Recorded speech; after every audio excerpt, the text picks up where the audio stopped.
Tonight on Real News from the Blaze, Massachusetts has some new healthcare bills making their way through the state's legislature. So what does that mean for you at home? Will Kane. Well, one of the promises of government-directed healthcare is that you can control costs, keep those exponentially rising healthcare costs, finally tamp those down, and that hasn't panned out in Massachusetts. So they've got some heavy-handed bills to try to make that happen. We'll see what the lessons for us on a national level are. All right, all that and much more on Real News from the Blaze coming up in just 60 minutes. This is not going to be about politics. This is about principles. We're going to take it upon ourselves to be part of the solution. We are going to restore history, restore our honor, restore his idea that character is what matters.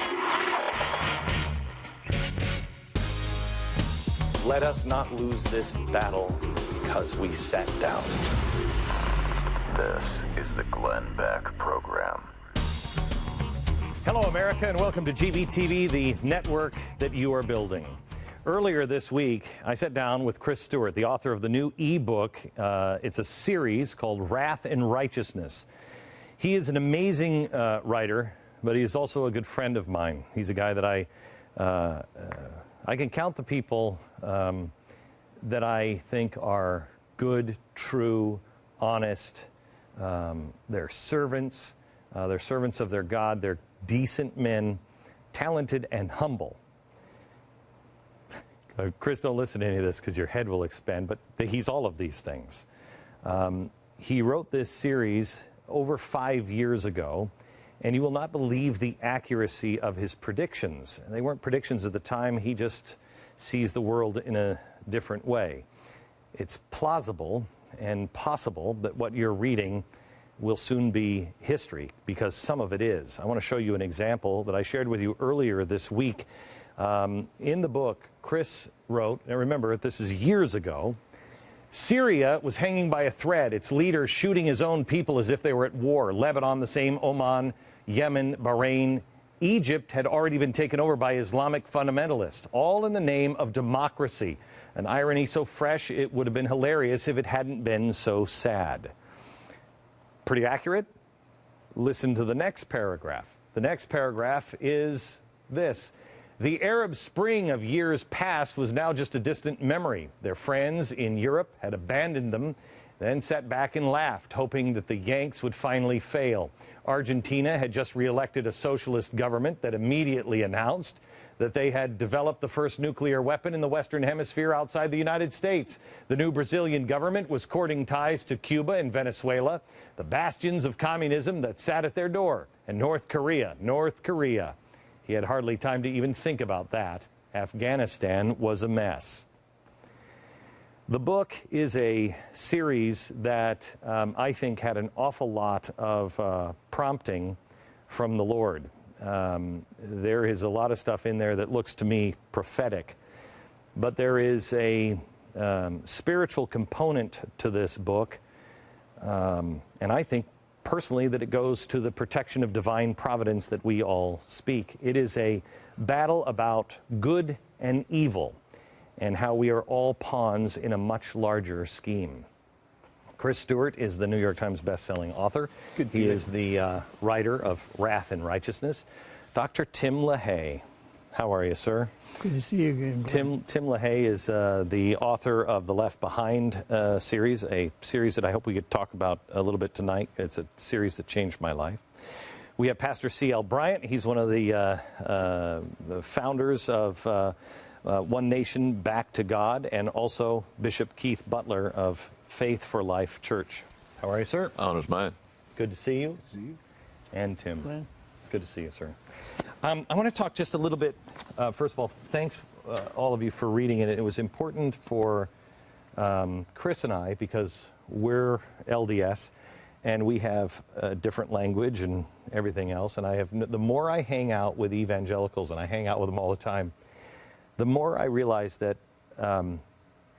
one of the things that separates us is just our language, that we speak differently. We may be saying sometimes the same thing, sometimes we're not, but sometimes we say the same thing, but we say it in a different way, and so it's a little off-putting, you know what I mean? You're confused. So Chris, do you remember even who we gave this to do some of the rewrites to make sure that the language, who was it? I don't know. You don't remember? Yeah. But I want to thank you for reading it and making sure that we are not, that we're speaking the same language here, that we're hitting true principles of the Bible and prophecy and our role in what we're supposed to do. Let's start with this. The battle of good and evil. It's what your book was about, the battle of good and evil. It's what this is about. How come so many of us don't notice sometimes the scale of evil? I mean, what's happening in the world right now is like a movie. The evil is that clear, and yet we don't see it. Why? I think one of the reasons why is because people are so self-absorbed today, and they are so absorbed into their own lives that they don't pay attention to anything else that's going on. And then the scripture that you use, one of them, Ephesians 6, for we wrestle not against flesh and blood, but against, the rulers of darkness and principalities in high places. That is a universal thought that goes for all of us of faith. Yeah.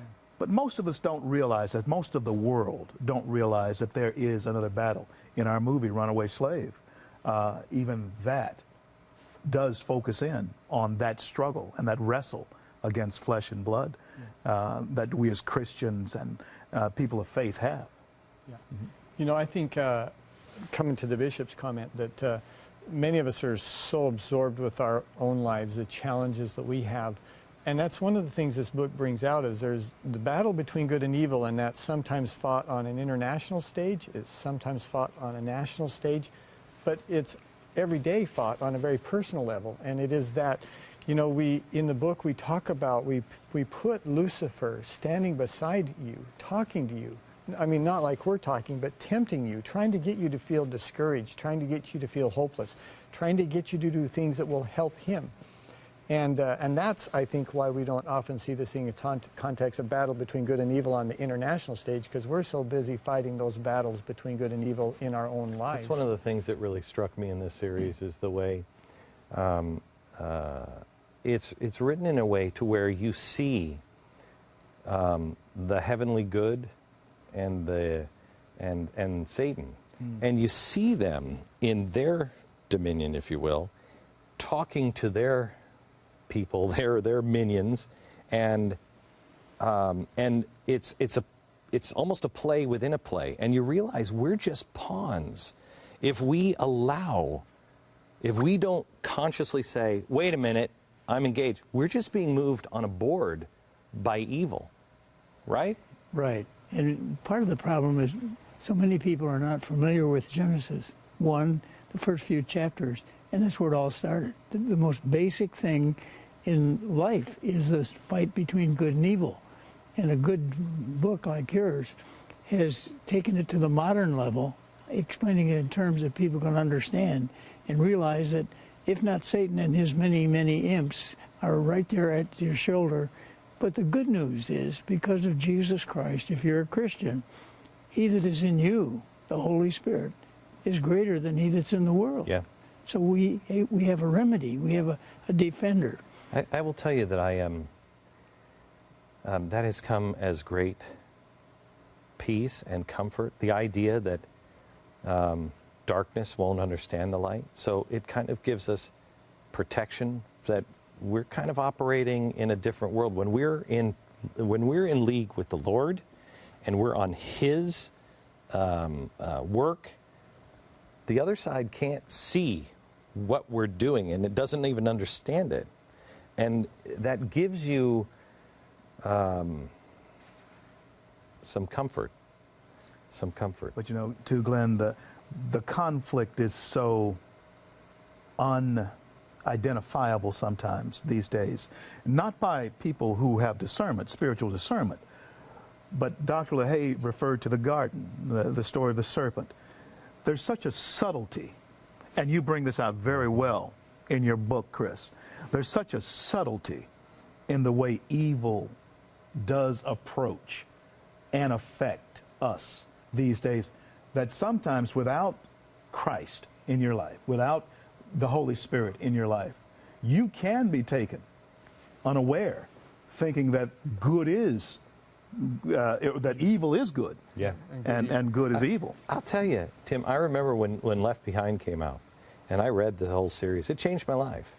And I remember thinking, it's not going to happen in my lifetime, because I can't imagine a time where good is presented, evil is presented as good, and good is evil, and the majority of people are duped by it.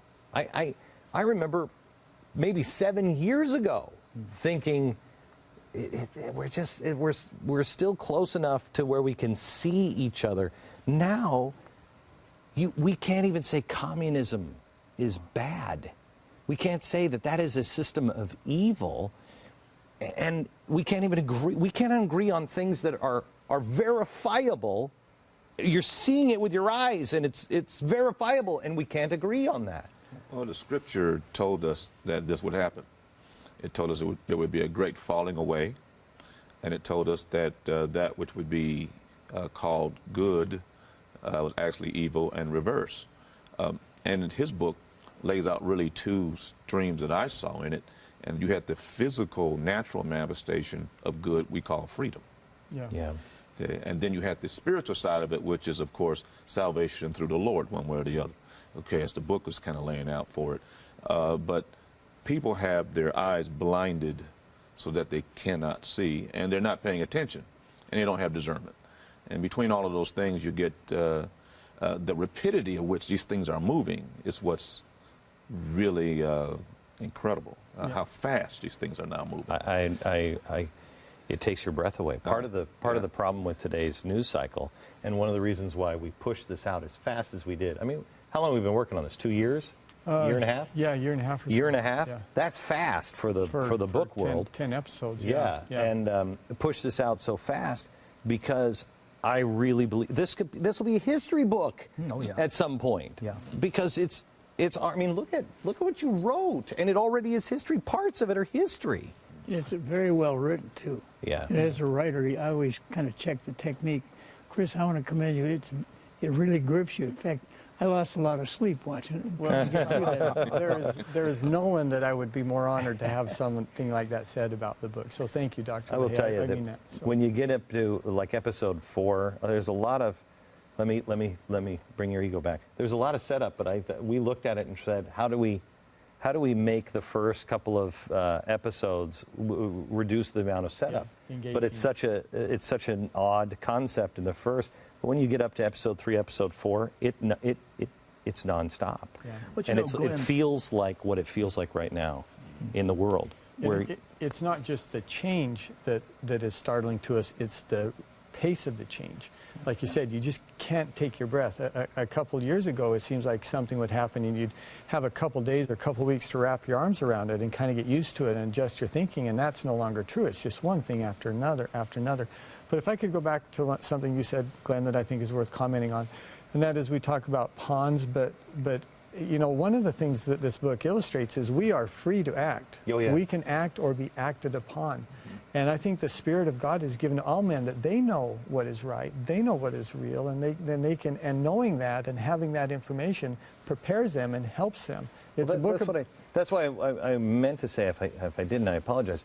We are all pawns if we don't choose to recognize that a spiritual game is afoot, and you know, what kills me is Satan is still trying to win.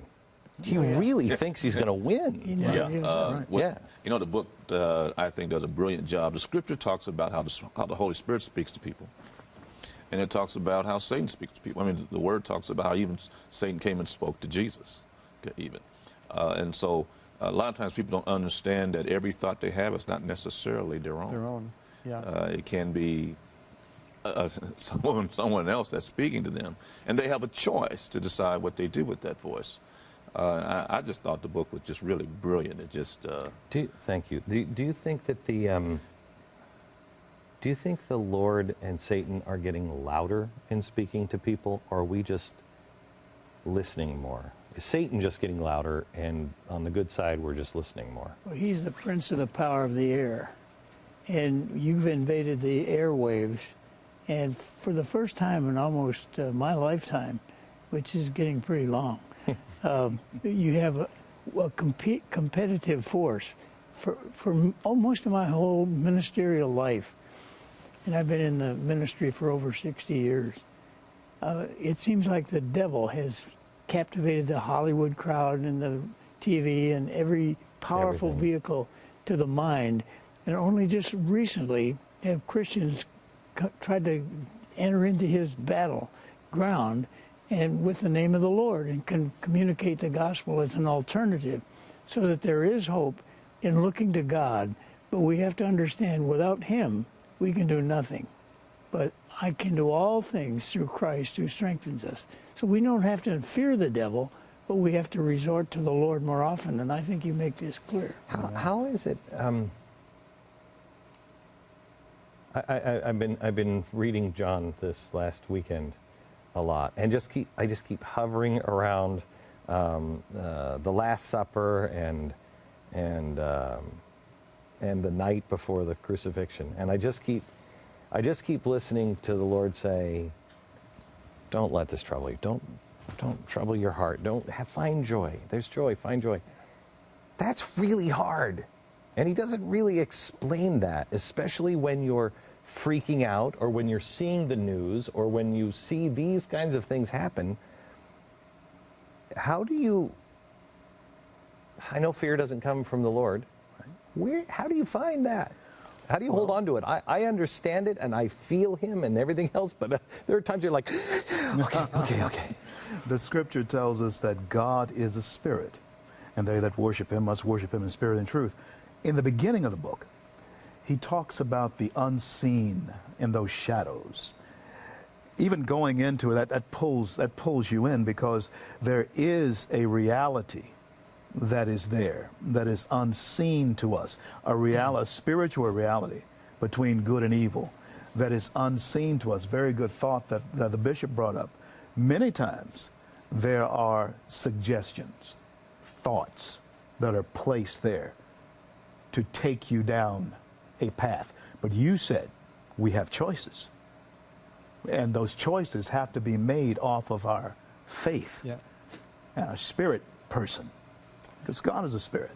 Yeah, to directly answer your question, Romans 10:17 says, "So then faith cometh by hearing." Well, faith is both negative and positive. So whatever you feed yourself in abundance, you'll start to believe it. If what you're hearing is the Word of God, and the Word says that God supplies all your needs, greater is He that's in you than He's in the world, and many other wonderful scriptures, and you begin to meditate on what the Word of God says, it handles the fear. If you meditate just on the worst news that you're hearing and the things that you're seeing every day, you'll also begin to develop faith in that, and fear comes with that. And faith allows God to do for you what you desire. But let's. I mean, I hate to make this a personal psychiatric. Sorry. But let me ask you, because this is what I do for a living. I have to look at it. Yes, sir. So I look at it, but I also meditate on the scriptures. Sure. I also read. I pray an awful lot. And there is a time, I mean, are you telling me that if you were in the scenes that are in the book, or if you are in your own life, that there aren't times that you go, okay, all right, it's going to be okay. No. Okay. What happens is that it may come to me, but then I'm gonna search for scripture. Yeah.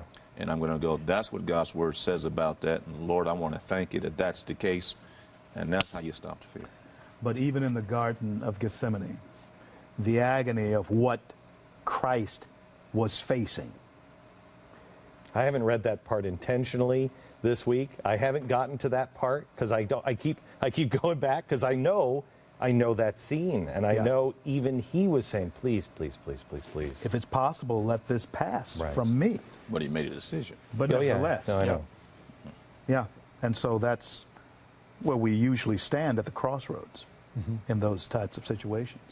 I've always thought of that as there is no other way. Jesus' blood alone could atone for the sins of the whole world. And we come back to the scripture. That's why we're fortified. I had a man on a plane say to me one time, said, I can't understand how you can teach that one man's blood could atone for the sins of the whole world. And he almost fell off the plane when I said to him, well, I don't agree with you. I don't believe one man could. And he said, well, I thought you were a minister. I said, but see, he wasn't a man. It was the blood of God, God's only Son. That's why I appreciated your newsletter with a special paragraph where you talked about your faith, so definitive, and the fact that Jesus was one of a kind. He is the only begotten Son of God. And when he died for our sins, it was because no one else could. There was no other way. He had to take that in. And I believe that cup symbolizes all of our sins, the sins of the whole world. And he premeditatedly took that cup and drank it and became sin for us, that we might have everlasting life. And then on the cross, when he said, it's finished, he atoned for the sins of the whole world. And all a person has to do is apply it to themselves. And that's one of the things that I think is kind of missing in our evangelical message today. We're not stressing the fact that you have to personally invite Jesus Christ into your heart. Just not believe that he's the Son of God. That's great. That's a starting point. But what does it mean to you as an individual? And Glenn, I always love, I don't mean to embarrass you, but I always love the way you talk about your former addiction until Jesus came into your life and he changed your life. Do you remember the first conversation we ever had? Yeah, when you were working for CNN. Yeah, and you came over to my radio studios when we were still over at Radio City, and we did an interview, and Tim came in and he closed the door. He said, do you mind if we just talk for a few minutes? And I said, yeah. And he said, how's your spiritual well-being? Tell me about your relationship with Jesus. And I have, because of my faith and my background, I have had enough people ask me, tell me about your relationship with Jesus. And you were so kind, and I shared with you that I really, truly understand the power, because I've seen it at work in my own life, and nothing could do it. Nothing of this world could do that change. I don't know if you remember, but I couldn't help but see the tears coming down your cheek as you shared that. You gave me a hug afterwards and said, "That's all I need to know." Wow. And I've never forgotten that. We'll be back in just a second.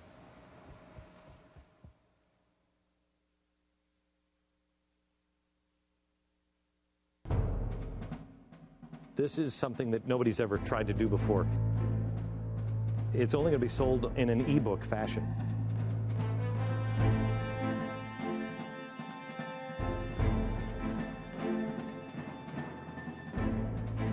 It's an amazing thriller about the battle between light and darkness.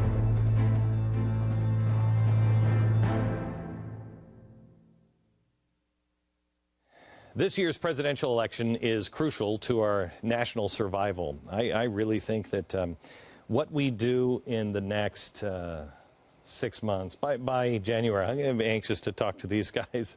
I think by January, we could be looking at a completely different nation, and not in a good way. Maybe sooner than that. We're going down the same path that Europe is. France just elected a president whose biggest enemy is finance. Greece just elected a group of Nazis and communists, almost 24, to their parliament.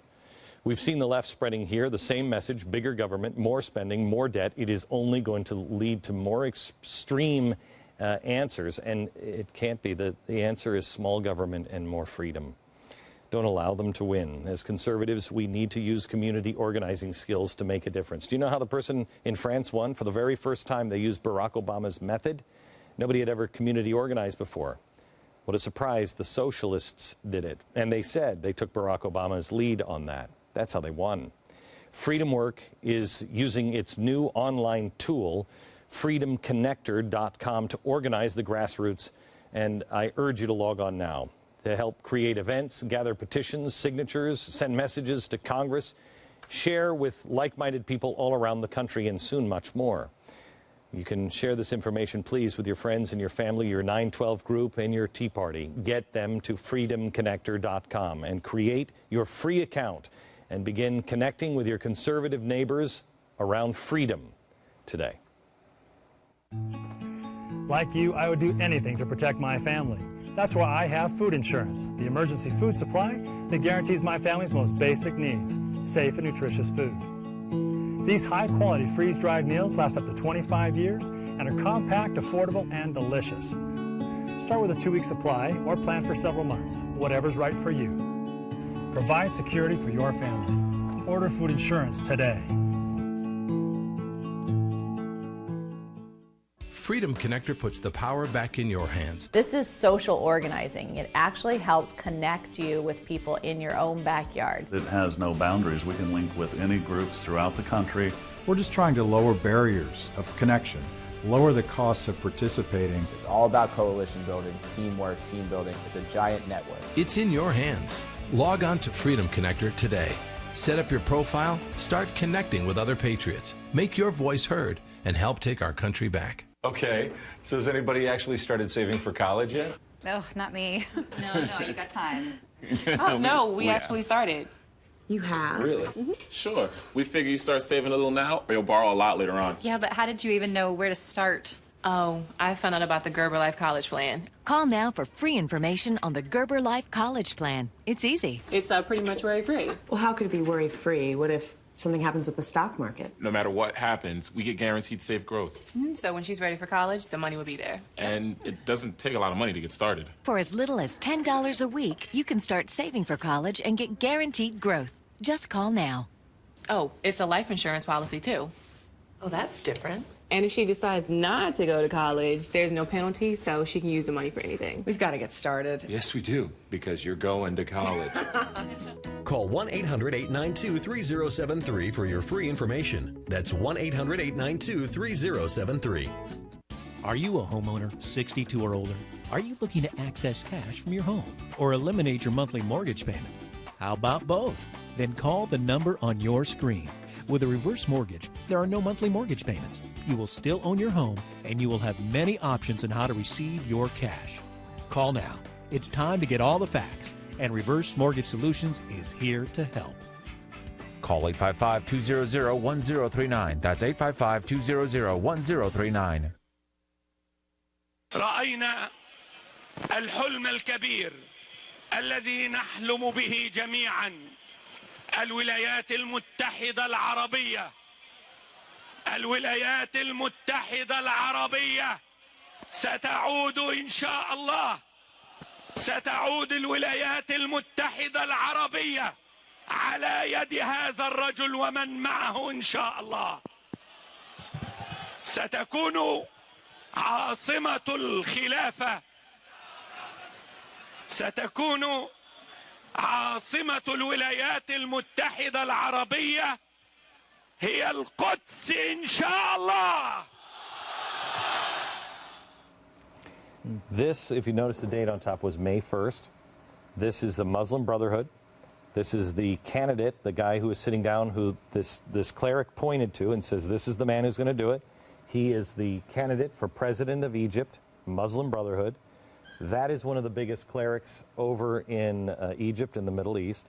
He's talking about a caliphate, and it will not be centered in Cairo or in Istanbul. It will be in Jerusalem. That will be its head. Any comments on that? It'll never happen. It'll never happen because that's the city of God, and God has promised to protect the Jew. And I think they're in there until Jesus' second coming. And it's because God loves Israel and has promised. And that's one of the reasons, Glenn, I'm glad that you defend America's position on Israel. Because God has promised, I'll bless those that bless you and curse those that curse you. And God knows America needs to be cursed because of all the evil we've imported. I can remember when pornography was illegal in America. Now we're the porno capital of the world, and corruption on every hand. But the one thing we've done that's right is we've been good to the Jew. No nation in the history of the world has been better to the Jews and defensive of Israel than America. And consequently, we can expect God to intervene. And personally, I'll give my bias in here. I hope he does so in a big way in the coming fall election. I hope so too, but really that kind of relies on our own. But whether we're a country that has gone over the cliff yet on knowing the difference between good and evil, if we've gone over the cliff and we can't see the difference, how's it going to help us? Yeah. Clearly, though, with Egypt changing, of course, through the revolution, Egypt now, of course, being in a position perhaps to join up with all the other Arab states. And I think there's an attack coming against Israel. I tell you, you guys haven't read the part where Israel is attacked, but I am convinced it's going to happen the way Chris outlines it. Can you give a little without giving away that episode too much? Well, you shut me off for when you think I've gone too far. Okay. But, the key, and I agree with Dr. LaHaye there too, that, there's going to be interesting experiences in the years leading up. Oh, we're going to see full-fledged miracles. Yeah. Full-fledged miracles. But we know the outcome. Yeah. We, those of us of faith, believe we know the outcome.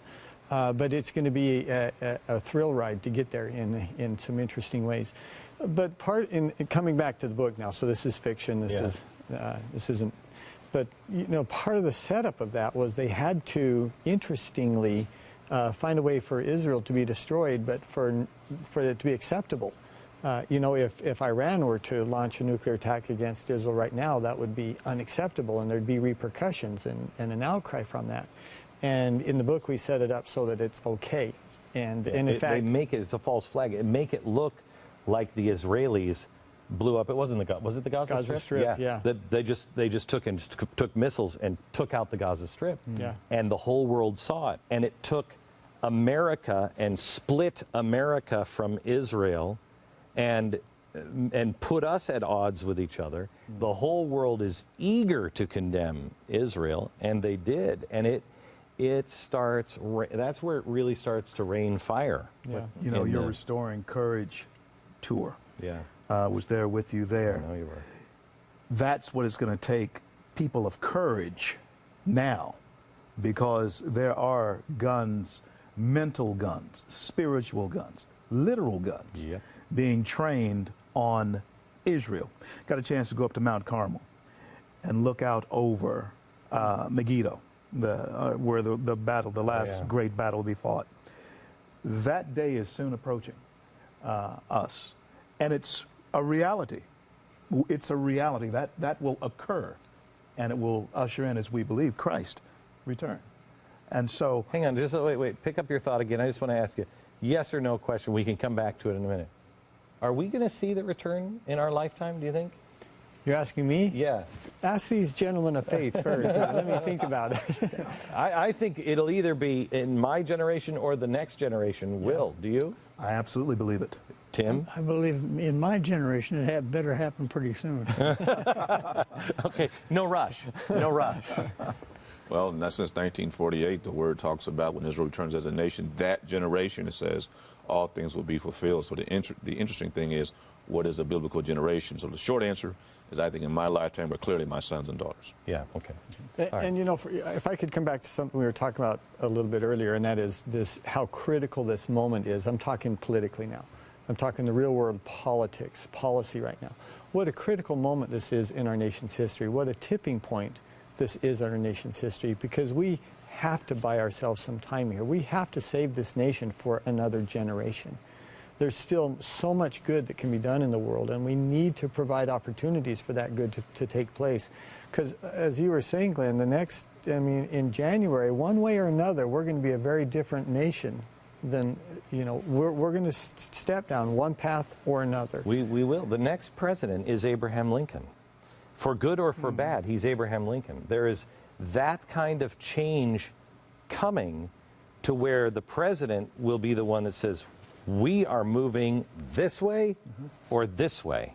And we have to trust that he's going to move us the right way and relinquish power. Right. You know what I mean?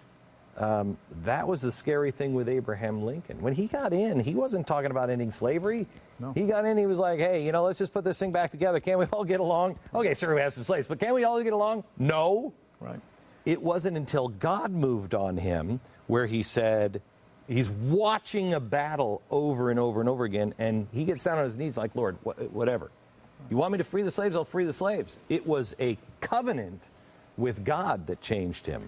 And then after that Gettysburg Address, or in the Gettysburg Address, he asked the question, will the Republic long endure from here? And that's our question today. Yeah. Will the Republic long endure? And Dr. LaHaye have been preaching since before 1948, perhaps. And before then, there was no state of Israel. Preachers who were preaching about the nation of Israel didn't have a reference point. We do today. Mm-hmm. That's right. Well, the other thing about that, however, was Dr. LaHaye talked about Genesis 12:3, where he quoted, "Those who bless Israel will be blessed; those that curse it will be cursed." And whether or not Israel or this nation is blessed or cursed is going to depend on what people do about it, who are members of this nation. Yeah, let me pick up on this question, because I've had people ask me, are we our government? Does the blessing or curse come from the government? I guess no. So so like right now, with the way we're distancing ourselves from Israel, that was never discussed as a people, but now it requires us to look and say, okay, wait a minute. To decide. Well, now we're deciding. This next election, that's when we decide, will it be blessing or curse? Well, what's happening now is that the choices are much more stark, much more clear for people to see. In their organization, I belong to one, that what we do is that we're involved in doing all we can to support Israel and make sure that America stays on the blessed side of things, as opposed to the cursed side of things with this issue and applying pressure to our government. But the choice that the American people make this year, I think it's as you say, fundamental to the blessing or the cursing of our nation. Mm-hmm. Let me ask you this, because you brought up when we went to Israel. I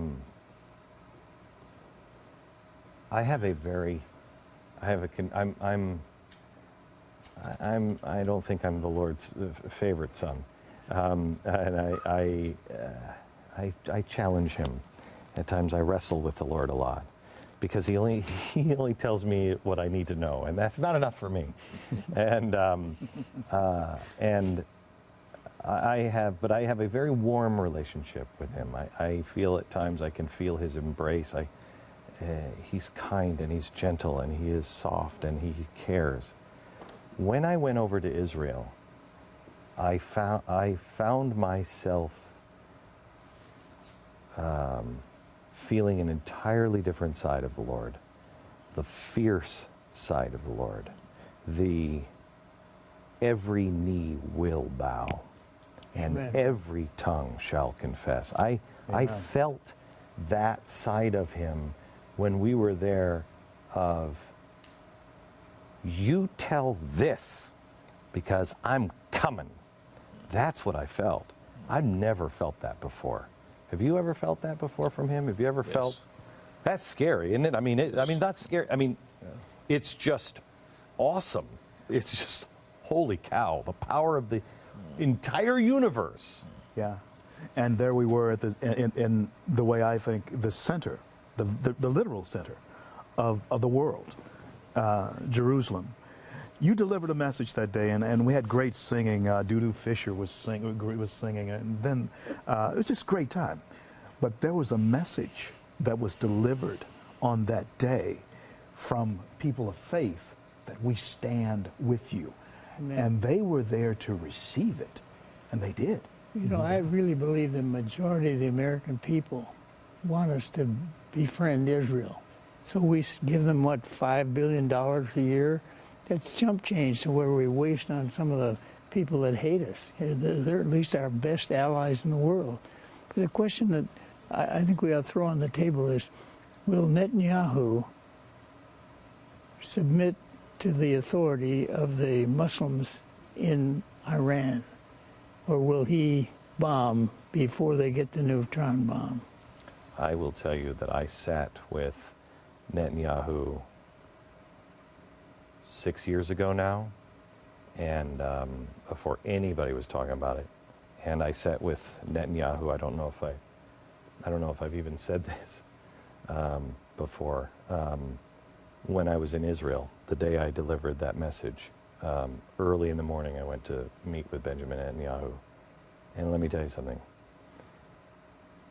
He's probably the closest thing we have to Winston Churchill today. He's the only politician, I think, on the planet that is in office today that is laser focused. And he knows the difference between good and evil. I think God is acting in his life. And he told me 6 years ago, and I brought it up to him when we met again.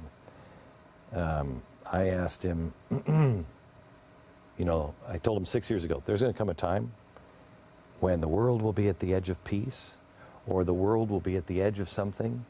If Israel just leaves it all alone, and the world's not going to act, and the United States is not going to act, and you're going to have to. You're going to have to go in because you'll be at stake. And I said, what are you going to do? Because they'll all blame Israel. And he said, quote, "We have a right to live. We will act." And they will. I think now they're probably wondering, what can I do? I mean, you're probably better to answer this. What can we do that doesn't affect America's political system now? What can we do that doesn't make it easier for President Obama to get reelected? You know, in my background, I spent 14 years as a pilot in the Air Force. So, and not trained in the ministry, but trained in something else that maybe has some relevance here. But there are a couple things to consider. Number one is, as it's been mentioned here, Israel is our only ally in a very, very important and strategic part of the world. The second thing is that this is a game changer for everyone. It's not just a game changer for Israel if Iran or other threatening nations were to have access to nuclear weaponry. There are United States assets that are at play there. It changes our entire strategic formulas for how we deal with that part of the world. And I think it's shameful for us to put ourselves in a situation where Israel is wondering, are we their ally now? Will we help them? Or are we on our own now? Forget Israel. Forget that. Put that aside. Let's talk about what's in the United States' strategic interest. And it seems like in some ways we're willing to turn a blind eye towards what is in our interest as well. When we come back, let me take a quick break here. But when we come back, I want to start right there, because I know that there are Saudis and there are people in Dubai and that are on our side, are rooting for us and like, hello, because they know that's bad over there. It's bad for them. But in the book, and I believe this to be true, there are also princes of earth that would love to see the United States, in those same countries, would love to see the United States fall. They somehow or another think they'll rise to the top. Yeah. We'll start there when we come back.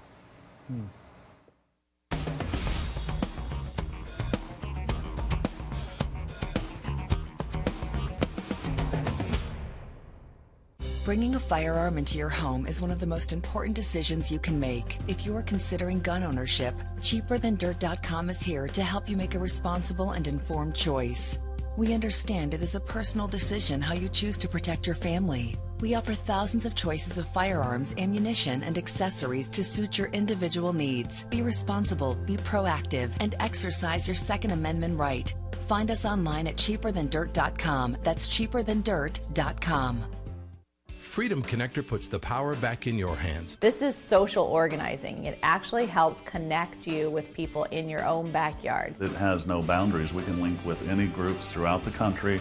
We're just trying to lower barriers of connection, lower the costs of participating. It's all about coalition building, teamwork, team building. It's a giant network. It's in your hands. Log on to Freedom Connector today. Set up your profile, start connecting with other patriots, make your voice heard, and help take our country back. The TRS Files, True Tax Resolution Stories. Hello, I'm Gary, and I'm not a paid actor. I went from owing $43,000 to the Internal Revenue Service to paying them $1,000. If you owe the IRS over $20,000 or more in back taxes, have unfiled returns, or are under audit, call Tax Resolution Services now, 888-7804-TAX, or visit taxresolution.com/GBTV. In 2000, the U.S. national debt was $5.6 trillion, and gold was $272 an ounce. By 2010, the U.S. debt was $13.5 trillion. Gold had risen to $1,421. Today, our government is projecting over $20 trillion of debt in the year 2016. Isn't it time? You own gold? You can't control federal spending, but you can control where you put your investment dollars. Goldline has safely delivered billions of dollars in gold to its clients for over 50 years. Diversifying with gold is a smart strategy, and it's easy to get started. Call Goldline and get your free investor kit. Be sure to ask about our price guarantee program. Use your credit card for safety and convenience and enjoy free shipping. Call Goldline now and buy gold with confidence. Get started today with Goldline. رايتنا هي لا إله إلا الله، شعارنا الله أكبر، دثارنا الموت لليهود وأمريكا. قال عليه الصلاة والسلام: لن تقوم الساعة حتى تقاتلوا اليهود، أنتم شرقي النهر وهم غربيه، حينها سينطق الحجر والشجر يقول يا مسلم يا عبد الله هذا يهودي ورائي تعال فاقتله، يا مسلم يا عبد الله، مش يا مسلم يا متغرب، يا مسلم يلي على الموضة، يا مسلم يلي ما انت عرفان دينك، يا مسلم يا عبد الله هذا يهودي ورائي تعال فاقتله. See, this is one of the examples where I can't believe people can't see the difference between good and evil. I mean, that's incredible. Then that could just wash out there and people are like, yeah, it's one of those crazy Muslim guys in the Middle East. No, that's not a crazy Muslim guy. That's evil speaking that. Yes, sir, it is. And what is even more so, most of us in America, and let's speak about black Americans for a moment, black liberation theology. Mm-hmm. They are taken in by that. The oppression. Absolutely right. But the Islamic threat itself is not only a threat to white people, it's a threat to all people, including those who call themselves black liberation Well, look what they're doing to everybody. Everybody's a victim now. Even, I love this, even the Occupy Wall Streeters, which many of them have been raised in wealthy white homes and are going to Colombia. And somehow or another, I can't pay my debt and I'm so oppressed. What? You grew up with a white, rich family and you're going to Colombia and you're oppressed? It's amazing how that works. It's amazing. You know, Glenn, you said something before we took a break about how some people, you know, there are some who want to take advantage of a power vacuum if there was created, want to take advantage of chaos. That's good for them. But there are others who look to us, the United States, as something more, something that can help them. And if I could just very quickly, I was in Morocco probably 5 years ago in Casablanca in a neighborhood that was as anti-Western, anti-American, maybe as any neighborhood in the world. I didn't feel comfortable there for obvious reasons. And I walked past this little shop and I see something that catches my eye because it's written in English. And there's a poster there which is the Gettysburg Address. And this old man with the white Dakish is standing there in front of this poster and he looks at me and he smiles. And I know what he's thinking then. I mean, you Americans, you are our best hope. You might be our only hope to live under any other greater degree of freedom or any other economic prosperity. And we are the light of the world in many ways. Many people look to us to fill that role, and they despair when they see us weakening ourselves or putting us in situations where we don't believe we have a purpose in the world anymore. We were just talking about, because as you're saying this, I'm thinking about, okay, let's look at the hope that's out there. It's not coming from the Nazis, which are growing in power, not coming from the communists, which are growing in power, not coming from the socialists, because that's even more enslavement. That's not real hope. It's not coming from any system that I see out there. It's not coming from radicalized Islam.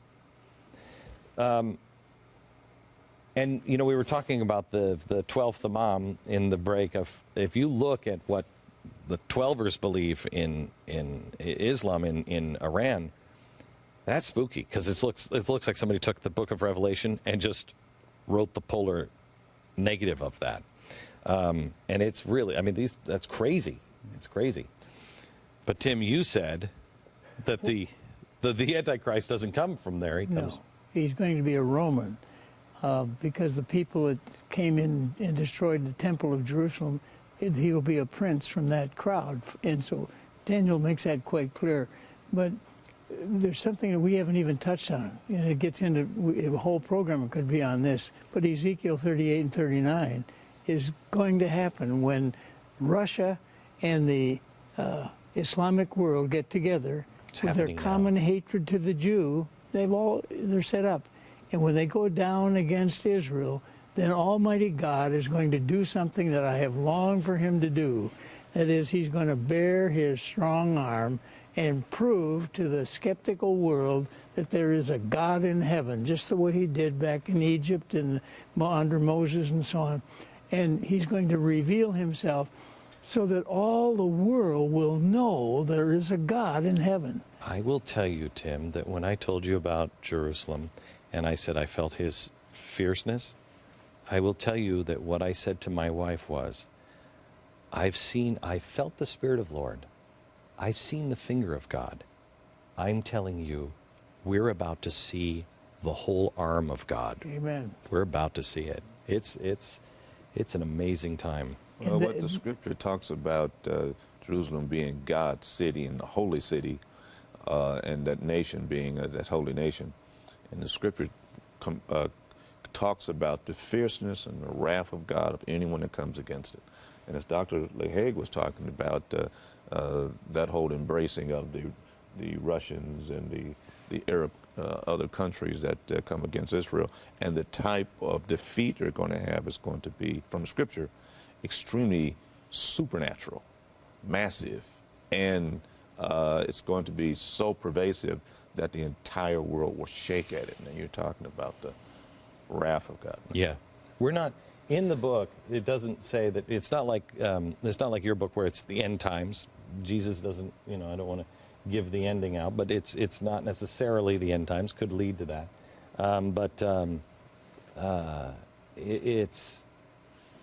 it's not that. But you still have the wrath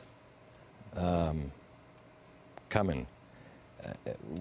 We play a role, because in your book we're gone because of an EMP. United States is taken out, so it's off the board. The people are still here, but we have to work out our own problems. But we have an EMP.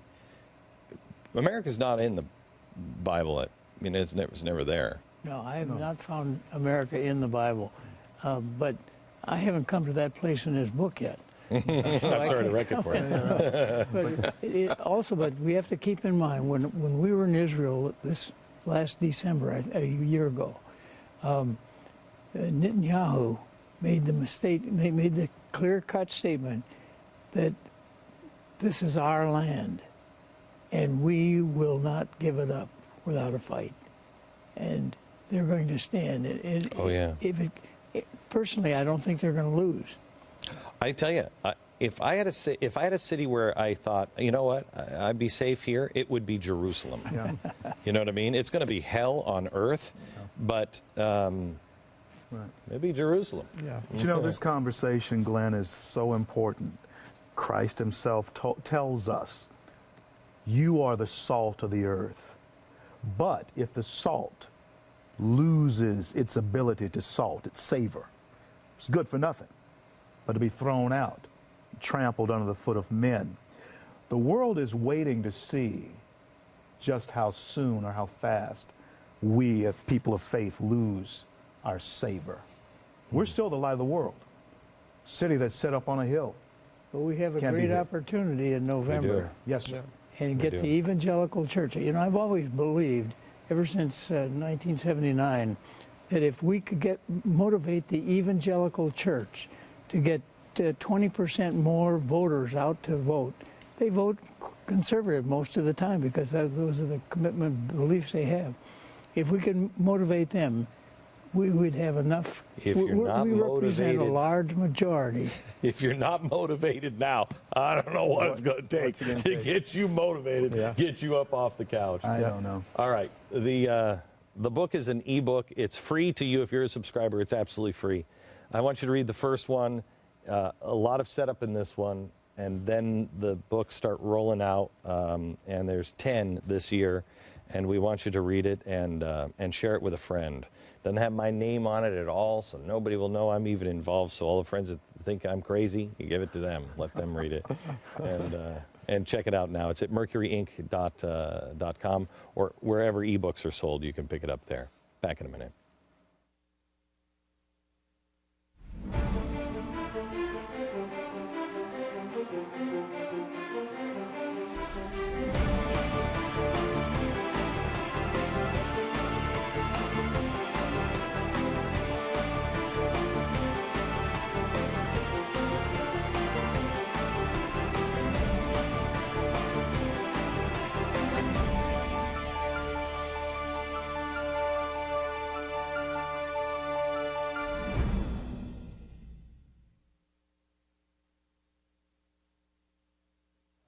There are certain rights that are instrumental to a free society, and our founders knew that. The first right is to free speech. Have to have it, otherwise freedom is gone. The second is the right to keep and bear arms. There are others, but our founders listed those two things first and second. Cheaper Than Dirt has helped over 5 million Americans exercise their fundamental Second Amendment rights, and they can help you too. I love this because they can't advertise. They can, but a lot of places won't take their advertisement because they deal in guns, you know. So the First Amendment and the Second Amendment out the window. Not here. Whether you need firearms, ammo, or accessories, I want you to go to the experts at cheaperthandirt.com. I will tell you that in the last, 8 years, I started buying guns, and I never carried a gun, never had a gun. Had them at my grandfather's house and my uncle's house, but didn't have them at my house growing up.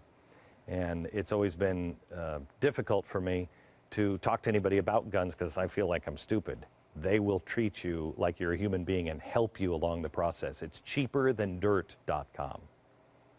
Freedom Connector puts the power back in your hands. This is social organizing. It actually helps connect you with people in your own backyard. It has no boundaries. We can link with any groups throughout the country. We're just trying to lower barriers of connection, lower the costs of participating. It's all about coalition building, teamwork, team building. It's a giant network. It's in your hands. Log on to Freedom Connector today. Set up your profile, start connecting with other patriots, make your voice heard, and help take our country back. You look so beautiful, but you're about to lose everything. You're going to lose everything.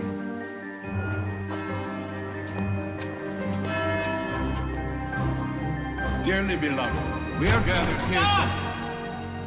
You're going to lose your files. There's no warning when you lose your computer files. That's why you need Carbonite Online Backup. So whatever happens, your files are safe. Try it for free at carbonite.com. Are you a homeowner 62 or older? Are you looking to access cash from your home or eliminate your monthly mortgage payment? How about both? Then call the number on your screen. With a reverse mortgage, there are no monthly mortgage payments. You will still own your home, and you will have many options on how to receive your cash. Call now. It's time to get all the facts, and Reverse Mortgage Solutions is here to help. Call 855-200-1039. That's 855-200-1039. Okay, so has anybody actually started saving for college yet? Oh, not me. No, you got time. Oh, no, we actually started. You have? Really? Sure. We figure you start saving a little now, or you'll borrow a lot later on. Yeah, but how did you even know where to start? Oh, I found out about the Gerber Life College Plan. Call now for free information on the Gerber Life College Plan. It's easy. It's pretty much worry-free. Well, how could it be worry-free? What if something happens with the stock market? No matter what happens, we get guaranteed safe growth. So when she's ready for college, the money will be there. And it doesn't take a lot of money to get started. For as little as $10 a week, you can start saving for college and get guaranteed growth. Just call now. Oh, it's a life insurance policy, too. Oh, that's different. And if she decides not to go to college, there's no penalty, so she can use the money for anything. We've got to get started. Yes, we do, because you're going to college. Call 1-800-892-3073 for your free information. That's 1-800-892-3073. I want to thank our guests tonight. I want to thank you for watching. We have a lot planned this summer. It's time to put the boots on, roll up the sleeves, and get going. From Dallas, good night, America.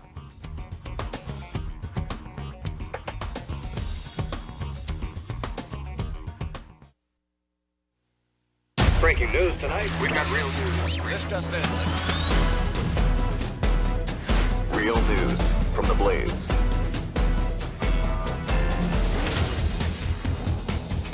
Welcome, everybody, to Real News from the Blaze. The Massachusetts Healthcare Insurance Reform Law, or MassCare, has been credited with being the inspiration for the President's Affordable Care Act. But the state's reforms haven't been totally successful, something Massachusetts lawmakers are looking to remedy, and that could mean trouble for MassCare's legislative offspring, otherwise known as Obamacare. Well, we'll be joined in just a bit by Dr. Scott Atlas. He's Chief of Neuroradiology at Stanford University Medical Center and is the author of In Excellent Health, Setting the Record Straight on America's Health Care. But right now, first, we need Will Kane to fill us in on what's going on in Massachusetts. Well, as you just said, Massachusetts served as the inspiration for Obamacare, and Obamacare promises essentially two wonderful things. One, we will expand coverage to virtually everyone. We will aim for universal coverage. We will aim to get the poorest among us, from the poorest among us to the richest of us, covered with health insurance. That's goal number one. Goal number two would be we are going to, through the power of government, through the heavy-handedness of bureaucracy, be able to control the exponentially rising prices of health care. And so, Massachusetts, being the inspiration, is a good place to look to see if those two goals have been accomplished. And I think we can start with this in Massachusetts. Massachusetts, sharing those two goals, has really, over the last, 5 years, since 2006, when Mitt Romney signed the bill to bring in MassCare, really expanded the coverage for those people that live in Massachusetts. I think we can show you some of the statistics. In 2006, 6.5% of Massachusetts residents did not have health insurance coverage. And then over the last 5 years, that has gone down each year. 2007, 5.7%, 2008, 2.6%, 2009, 2.7%, to 2010, where only 1.9% of Massachusetts residents lack health care coverage. But has Massachusetts done a good job of controlling health care costs? And I think the answer to that is a resounding no. Massachusetts right now has the nation's highest health care cost. And it's not just the highest health care cost, it has significantly outpaced all the other metrics for the economy in Massachusetts, whether or not you're talking about wages, GDP at the state level, or the Consumer Price Index. And we can show you what this looks like. You can see the lines for each one of these metrics over the past 20 years. And you can see that line in the middle is when the 2006 MassCare law was put into place. The top line there, that is the cost of health care in Massachusetts. Those below are some of the other metrics I talked about. CPI, wages and income, GDP at the state level. Look how steep the line is for health care costs, how it outpaces all of those other metrics. So Massachusetts has not done a good job of controlling costs for health care. So what are they going to do? Well, now they've got two new laws they're ready to put in place, or actually one law, one passed in the House, one passed in the Senate, to put heavy-handed measures on the healthcare industry to control costs. They're going to set up an oversight committee to look at healthcare providers, hospitals, doctors, see what they're charging. And then if they are charging more than the state recommends, which is they're tailoring that according to the CPI, according to the state's GDP rather, they're going to use something called the Corrective Action Plan. Now, it's vague. Ominous. And it's vague and ominous, but it promises to come down on those who charge too much for their health care costs. I think this is a good time, because my knowledge has been exhausted, to bring in our guest, Dr. Scott Atlas. Dr. Scott Atlas is the Chief of Neuroradiology at Stanford University. He's a senior fellow at the Hoover Institute. Dr. Atlas, can I just start with this? Everything I have just said, do I have it about right, or is there anything I need to correct? Well, first, thank you for having me. I think that there's a couple of things you said clearly correctly, and that is that the reforms in Massachusetts have resulted in more people being insured, which was one of the big goals. But I think that the issues about how they're going to deal with the costs kind of flowed in a common sense way. It's no mystery that if you increase the number of people accessing health insurance, and you had a non-competitive environment, which I can go into in detail, the costs are going to go up.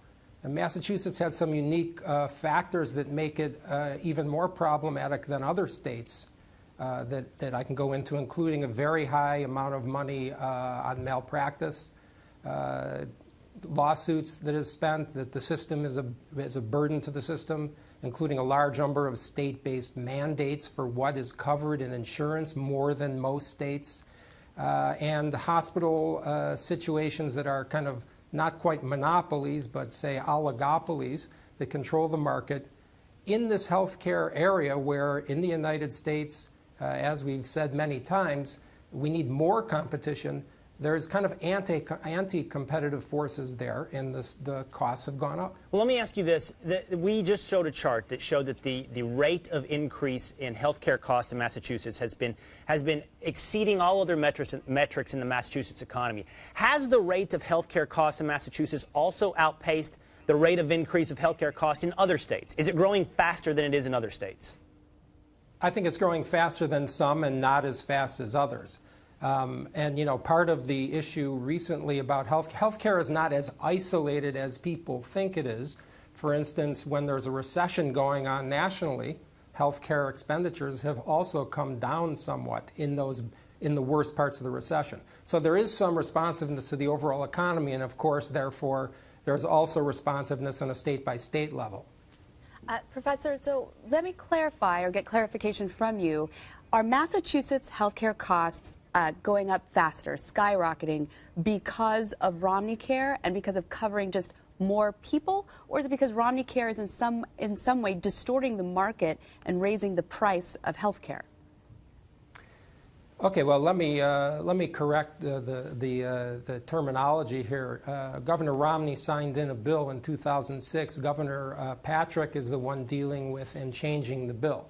Now, in one instance, the current governor of Massachusetts established an insurance commission which prohibited the cost of insurance from going up and basically set insurance premiums. And when you set insurance premiums artificially, which is done in this instance, the costs of health care didn't go down, so the insurance companies were going broke. And that's really one of the main impetuses for now these laws, these bills going before Massachusetts Congress, which is to say, okay, now you can't charge as much because the private insurance companies are going to go out of business. Can we just clarify one thing?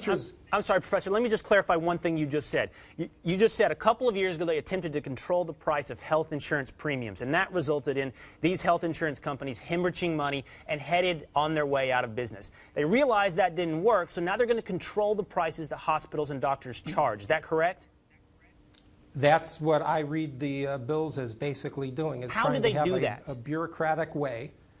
They're going to set up an oversight panel that is not medically, that is not doctors. It's a bureaucratic panel, and they're going to determine, in their eyes, what is the appropriate price of medical care. And then just basically put in place a price control mechanism. You will not charge more than this? It's a price control mechanism. It's absolutely a price control mechanism, and there's another part of these bills that suggests having a penalty on hospitals that are charging in excess of what this panel determines is the appropriate price for medical care. And so, you know, this is price setting, this is price fixing. And we don't have to look, I mean, this is not new territory. When the prices are fixed for a good or service, there is ultimately only one response, and the availability of the good or service goes down.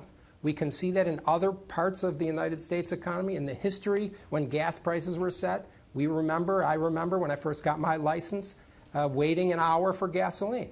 We can see this in other industries, and we can even see it in healthcare, where there is an analogous, but I think very important lesson learned from Medicaid. The government runs the reimbursement rates in Medicaid. Medicaid is a public insurance program. Almost half of the government sets the reimbursement rates. The reimbursement rates are substandard. In fact, they're so low that doctors and hospitals lose money with patients being treated under Medicaid. What has happened? What has happened is that almost half of doctors now, 46% of doctors, but the latest data that I'm aware of, refuse to accept new Medicaid patients. Not only that, but patients that are accepted have worse outcomes, not because they're sicker. The data has been in multiple medical journals that patients with Medicaid do worse with outcomes from their care because the hands of the doctors and hospitals are tied because of what they're reimbursed for providing. In fact, Medicaid patients often do worse than patients with no insurance at all. Hey, so Dr. the kind of experiment has been done. Hey, Dr. Atlas, Andrew Wilkow, your name is kind of almost like a character out of a Rand book. Massachusetts is not an island isolated somewhere in the South Pacific. Doctors are going to clearly make a run for the border. The American College of Surgeons did a study on surgical tourism now leaving the United States for countries like Barbados and Singapore and Sri Lanka. It's not that hard for doctors to move their practices within the United States or to desirable islands to spend a few months out of the year with their patients. I mean, does Governor Patrick really think doctors are just going to stay put in Massachusetts? Well, I can't read the mind of Governor Patrick, but I can tell you that there is an undersupply of doctors in Massachusetts, and Massachusetts has one of the longest wait times for medical care in the entire United States already. With this threat of high medical liability, which exists, many doctors leave states like that and go elsewhere. And so there are reforms that can be made that are better, clearly, to reduce costs, but there's no question that the introduction of government into fixing the price of medical care is at best naive and at worst a way to propagate the idea that private insurance doesn't work and pave the way for a single-payer government-run program. Hey, doctor, it's Buck. I wanted to ask you, you've basically laid out for us that what's happening in Massachusetts is they've set price control, or they're going to set price controls, which will lead to scarcity, which will lead to rationing. Is that something that you think is effective in terms of the Romney campaign? I know people call it Romney Care, but can they point to Obamacare and say that, look, this is essentially a version of what you will see at the national level? Is there enough correlation between the two plans? Do you think that would stick? Well, I'm not sure I understand the question exactly, but Governor Romney has his campaign, and I don't speak for his campaign. The question is, can Romney criticize what's happening in Massachusetts right now and say that this is what would happen with Obamacare?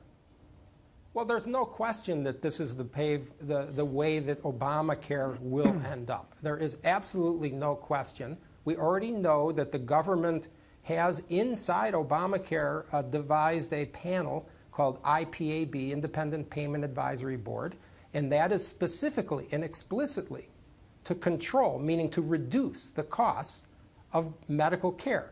First under Medicare, but also that IPAB has jurisdiction over private care, if you read the bill, the law.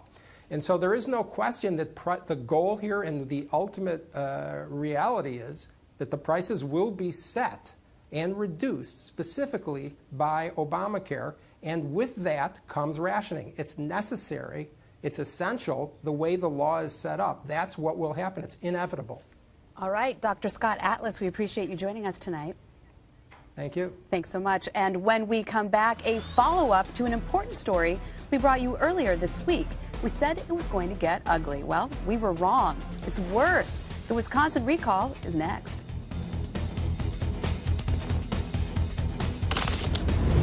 Freedom Connector puts the power back in your hands. This is social organizing. It actually helps connect you with people in your own backyard. It has no boundaries. We can link with any groups throughout the country.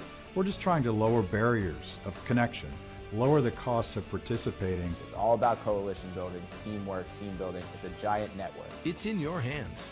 Log on to Freedom Connector today. Set up your profile, start connecting with other patriots, make your voice heard, and help take our country back. Food independence, emergency preparedness, self-reliance. MyPatriotSupply.com. Get our survival seed vault and feed your family from your own garden for just $37.95. Our non-hybrid heirloom seeds are genuinely American, just like you. Your survival needs and survival seeds are at MyPatriotSupply.com. MyPatriotSupply.com. Self-reliance. MyPatriotSupply.com. By age 5, I could drain a three-pointer. By 8, I could outplay opponents twice my size. By 10, I knew someday I would make the pros.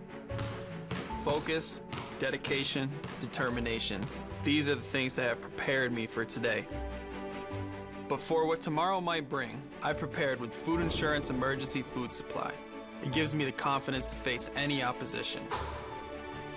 Order today at foodinsurance.com. The TRS Files, True Tax Resolution Stories. My name is Gibb, and I am not an actor. As a result of my dealings with Tax Resolution Service, my tax burden to the IRS went from more than $35,000 to zero. If you owe the IRS over $20,000 or more in back taxes, have unfiled returns, or are under audit, call Tax Resolution Services now, 888-7804-TAX, or visit taxresolution.com/GBTV. Earlier this week, we brought you the side of the recall election to unseat Governor Scott Walker in Wisconsin that you weren't hearing from the mainstream media. Well, on Tuesday night, voters selected Milwaukee Mayor Tom Barrett to face off against Walker in the June 5th contest. This would be their second face-off. Tonight, a follow-up. And, Buck, we want to learn from you. What is the latest from the Badger State? It's unbelievably hot for a state contest in terms of the politics right now. We've talked about how this is basically pitting issues at a state level that really have that transcend that go to the national level. And I would say right now what we're looking at is you can take a look at the results of what you've seen for Governor Walker, and if he is unable to hold his seat based on what he has done, there will be absolute implications for what goes on in other states that are dealing with ballooning deficits, that are dealing with state entitlement programs, pensions for public employees. These are things that are essentially crippling state governments. They're trying to paper over this and hide this and hoping for more federal windfall funds, etc. But the fact of the matter is that he has taken on this issue and done so successfully to this point. I mean, just to give you a sense of it, we should pull up what the unemployment rate is, which has basically gone down along the lines of the national one, which is not amazing. This is not the best thing, but it shows you that clearly there haven't been job losses. And in fact, unlike at the national level, he can't pretend that millions of people have fallen off the job rolls. They're no longer looking for work, so they can't fudge unemployment quite the same way. But the real issue is when you look at the Wisconsin state budget and you look at the fact that we now are at a projected $154 million surplus from a $2.7 billion shortfall in 2010. Well, if that's not a pretty miraculous turnaround, I don't know what is. So what this brings us to is that you have a governor who pushes on these principles, who wants to just pare back. No, he's even said this, and this has been very clear, and that's why we pulled up the unemployment numbers. He's not firing thousands of public sector employees in the state of Wisconsin. He's just saying, look, we need to balance the budget out a little bit. You have to actually be willing to pay some portion of your health care benefits. And they've been unwilling to do this because of, obviously, the fact that they don't want to give up their main tool, which is the ability to collectively bargain on everything. He said they can collectively bargain on wages. The big issue there, of course, is that people see wages. They see what public sector employees are being paid, and you can't have if you have all the bus drivers in Madison making $200,000 a year, that's going to raise eyebrows. But if they're not paying anything towards their, not to pick on the bus drivers, but just if public sector employees are not paying anything towards their long-term entitlements, that's a lot easier to hide. That's where the real danger is here, because it's a recipe for having to raise taxes, for stifling growth within the states. And so what's scary here is that as Barrett is facing off against Walker, you're seeing somebody who's actually taken this fight the way conservatives want them to, and is now facing a recall election despite the fact that he has actually managed to show some very positive things in his home state. So if it won't work for him, other governors, other politicians across the country looking at this have got to think to themselves, you know what, even if you get pretty far, public sector employees, the union's still a third rail. This can't be done. So I think the implications of this are really clear. I mean, what do you guys think? I think that it absolutely has effect beyond Wisconsin. I think it does. It's kind of scary because, all the politicians, everybody today wants to move towards austerity. Let's stop this frivolous spending. The problem when it comes to it is, if you're that politician, how do you cut something from your area, saying, you know what, my area is heavy in the union, I can't cut back on that, or you're heavy in the coal mining, I can't affect coal mining, I can't cut back on that, or whatever it may be. When it comes down to brass tacks, when it's time to cut something, it's very difficult. We can all sit here and say, let's cut, let's cut, let's cut, but if it's going to affect you and I, Buck, or anybody sitting at this table, you don't want anything cut. And I think that's what this shows here, is that we could talk about this, and the same thing happened in Europe just a week ago. Everybody in Europe wants to move towards austerity. The governments are spending too much. We had elections in Greece, we had elections in France, and they voted for the exact opposite. They voted non-austerity. So this, to me, tells me that we can talk a good game and have the headlines, but when it comes down to voting, I think this actually bodes very well for Obama in the election. Well, I was going to say, it has implications for big labor, for austerity, but I would say, too, doesn't it have implications for just democracy at work? I have a quote here. Quote, orderly government cannot prevail on the shifting sands of a recall brought not because of any corruption or incompetence, but because of a difference of opinion on an issue. That is a quote from now Senator Dianne Feinstein in 1983 when she was mayor of San Francisco, and she faced a recall. So these recall efforts that seem to get underway almost immediately after an election, don't they undermine the democratic process? FDR said that to federalize, to unionize the federal workforce would impede the goals of government, because he didn't want to have to worry about the government threatening, the government workers threatening to walk out. It used to be that if you accepted public sector employment, you took security. You took the security as for a lower wage, or a slightly lower wage. But when you get the job security and you're getting a higher wage than the people that are contributing to the tax base, you're making more now, and you have the security. A lot of people say, well, I have neither of those things anymore.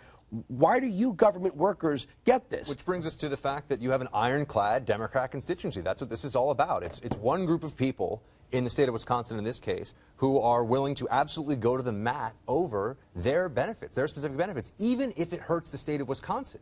Meaning that this is the key element, I think, is that that's why I think the charts are so relevant. When you pull together the fact that state deficits are actually being dealt with now, and that you don't have mass unemployment, you haven't had huge layoffs, they don't care. They still want their goodies. They do not want the goodie spigot turned off.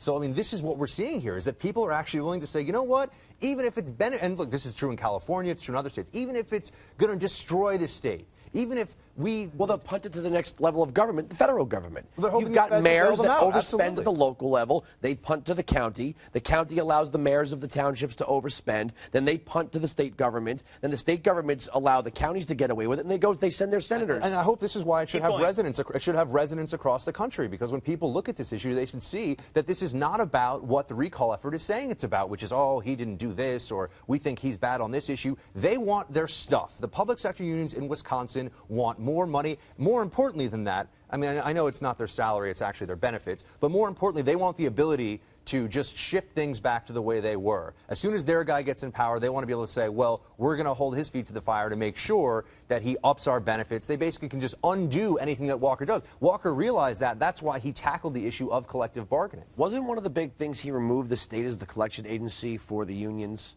Wasn't that one of the big things? Because unions have such they're like a government. They touch automatic dues. They touch your wages before you do. Now you have to pay your dues with a check. That gives a check and balance to the membership over the unions. If they say, let's say you're a public sector worker or a private sector worker in a union, and you say, well, I like collective bargaining, I like safe working conditions, I like vacation time, whatever, but I don't want my union supporting, let's say, a pro-choice cause. And when they start to go out and endorse candidates in a primary who might be pro-choice, the membership get to say, you do that, you might have to send somebody to my house to But you said something there about big labor acting as a government. It does. But it seems to me, again, getting back to the recall issue, that they're acting as a government to say an election that voters went to the polls, they elected Governor Scott Walker. He passed these laws through the state legislature. This wasn't even by just governor decree. This was a democratically enacted law in Wisconsin.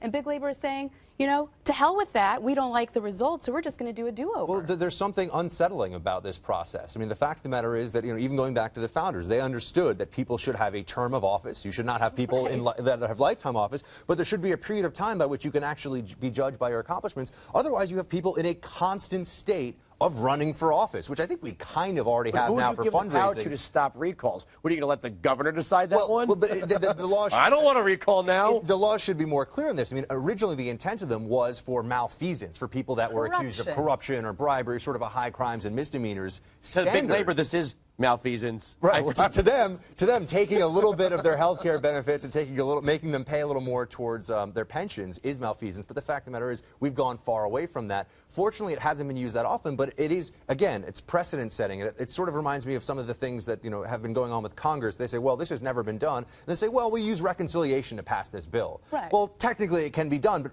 that shouldn't be done because you don't want that to become a tit for tat. I think if this recall election does work, never mind all the stuff we've already laid out here, it will set up a premise which is, you know what? If a guy gets in there and you don't really like what he's doing, try to get him out right away. Don't even wait to see what he's doing for the state. If he stays, though, you know there are going to be other governors. There are going to be state houses and activists and Tea Party members say, all right, see what happened?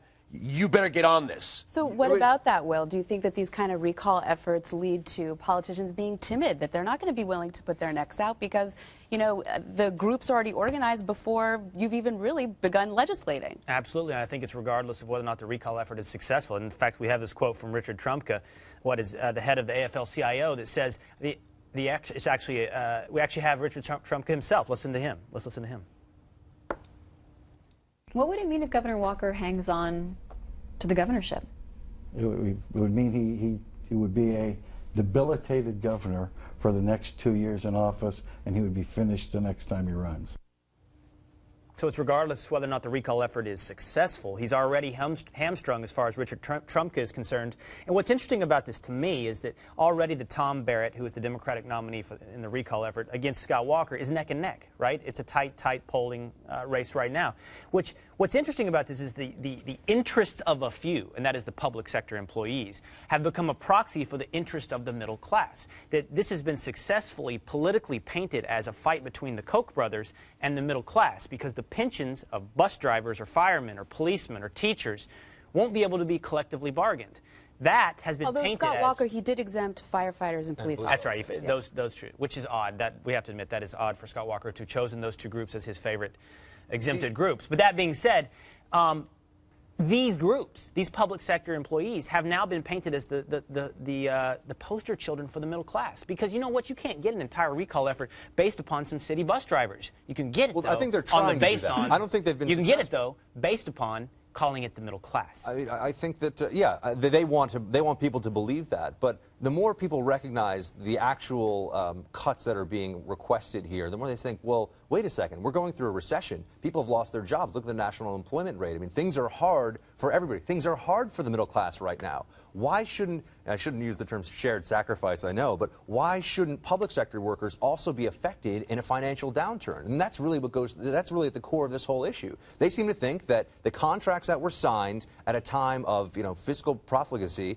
are things that should continue on. And the fact that Trumka is willing to say, we're going to basically sabotage state government. We're going to do everything we can to make sure nothing happens. And people are hurting in these states. The employment figures are still not good. There's a lot of room for growth here. And they're willing to say, you know what? If I can't have her, nobody can. I mean, that's essentially what they're saying about state government in Wisconsin. So, Matt McCall, do you think that Trumka is right, that no matter what the outcome of this recall election, that Governor Walker will be a debilitated, hobbled, lame duck governor and not be able to get anything done? He might be if he does get the middle class on his side, and that's kind of scary. Going back to those two charts that Buck showed originally, if anybody had half a brain in Wisconsin would look at those charts and realize unemployment's now down to 6.8%, which really isn't that bad. You now have a budget surplus. If this happens, if Walker gets thrown out or if he's debilitated, that surplus goes back down into the negative numbers. I mean, and then what happens then? Unemployment goes back up. So that middle class that's voting for this is now losing jobs. Their friends are losing jobs. Their neighbors are losing jobs. And the public sector workers in the state of Wisconsin should recognize that if you have a few years of budget surplus, if all of a sudden you have a real turnaround in the employment figures, if things look better and better, well then, then they can maybe go back to the negotiating table and try to push for some more things in their favor. But their complete unwillingness to take a cut and deal with what the rest of the country has dealt with shows you where they really stand on this issue. Whereas this is ours, we're not willing to give it up, and we don't care what it does in Wisconsin. And everybody in the rest of the country should be looking at that issue and saying, is this happening in my state? Because chances are it is. All right. After the break, tonight's top 3 stories, we'll let you know.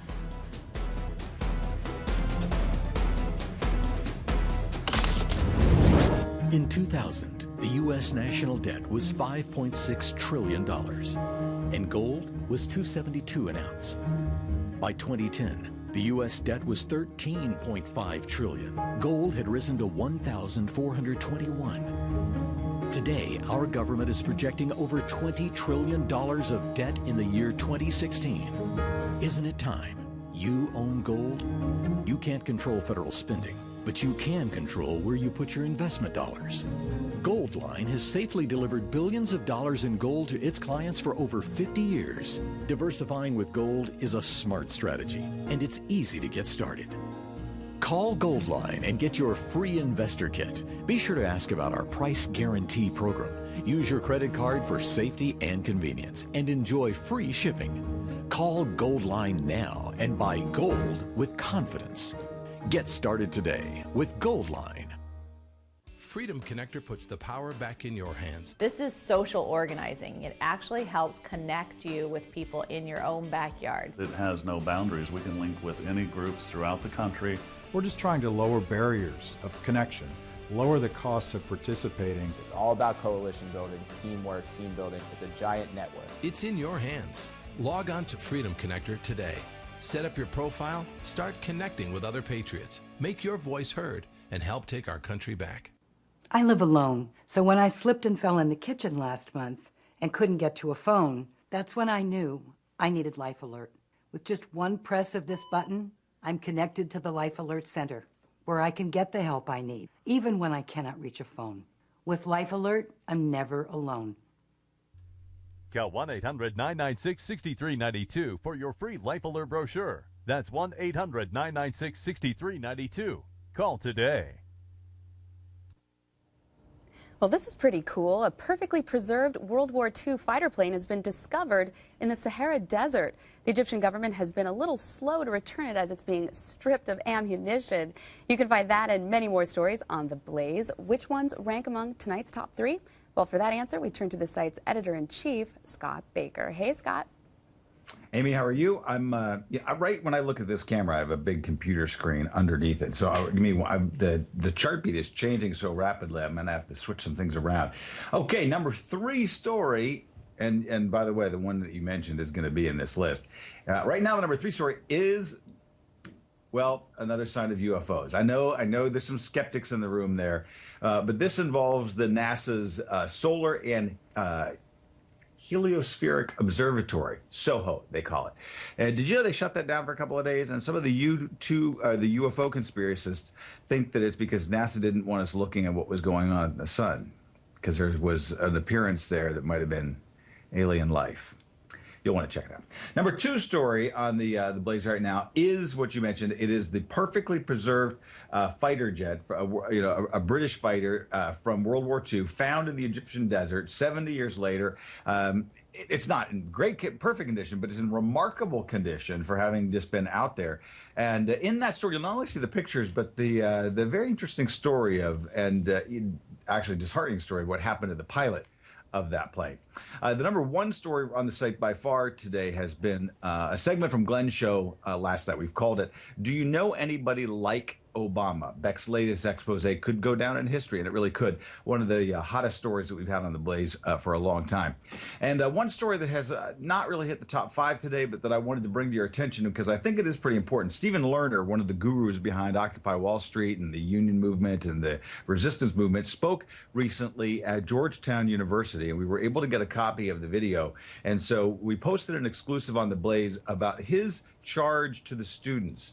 He wanted all of them to commit, to vow that they would all be arrested sometime over the next year. You want to take a look. And he was, by the way, proud of his own son for being arrested. We'll have more from Mr. Lerner's appearance at Georgetown coming up in the coming days as well. All right, Scott, we appreciate your update. Thanks, Amy. Thanks a lot.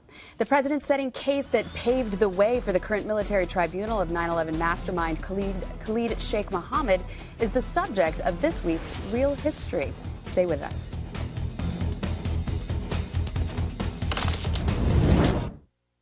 I live alone, so when I slipped and fell in the kitchen last month and couldn't get to a phone, that's when I knew I needed Life Alert. With just one press of this button, I'm connected to the Life Alert Center, where I can get the help I need, even when I cannot reach a phone. With Life Alert, I'm never alone.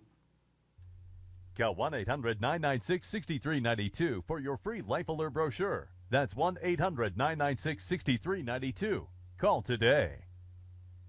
It's an unpredictable world. Disaster can strike at any time. That's why stove in a can should always be part of your emergency survival plan. With power out and gas lines down, stove in a can cooks your food and rapidly boils water. Portable, safe, and easy to use. With an all-natural waterproof fuel source you can store indefinitely. Say goodbye to dangerous propane, lighter fluid, and gas. Don't wait until it's too late. Stock up today and protect your family. Special bundle offers available at stoveinacan.com. Is your nonstick pan Nightmare? Don't live in fear. The solution is here with Organic Kitchenware, the new non-stick cookware with revolutionary green ceramic coating. Now you can saute or fry with little or no grease or fat. Foods never stick, so you never scrub. Look how with just water, burnt fudge cleans up in a breeze. Don't worry about eggs sticking to the pan. They'll slide right out. Order your 10-inch Organic fry pan right now for just $19.99. If it ever dulls or damages, we'll replace it. It's the pan that slips and slides for life. But we're still not done. Call or click right this minute and you can double your order.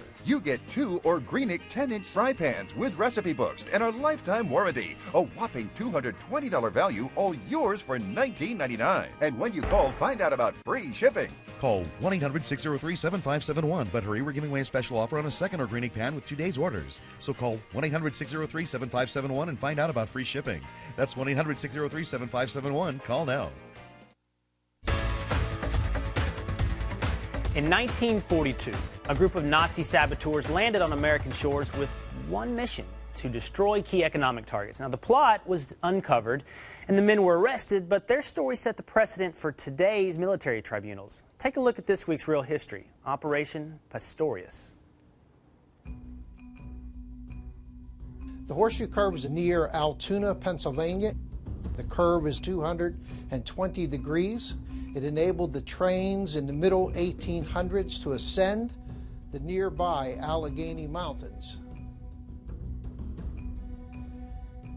During World War II, the Horseshoe Curve saw approximately 200 trains each day en route to the eastern United States and from there to the European front. The reason the Horseshoe Curve is important to this story is that the curve was one of 9 targets of the so-called Nazi sabotage plot.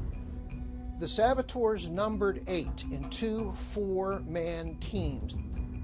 The Nazi plot was one of the most ambitious plots against the United States, but at the same time one of the worst failures in American history. Just after midnight on June 13th, 1942, a German submarine concealed by fog prowled the south shore of Long Island. Aboard that submarine were 4-man teams of Nazi saboteurs sent by Adolf Hitler. The leader of those saboteurs was a man whose name was George John Dash.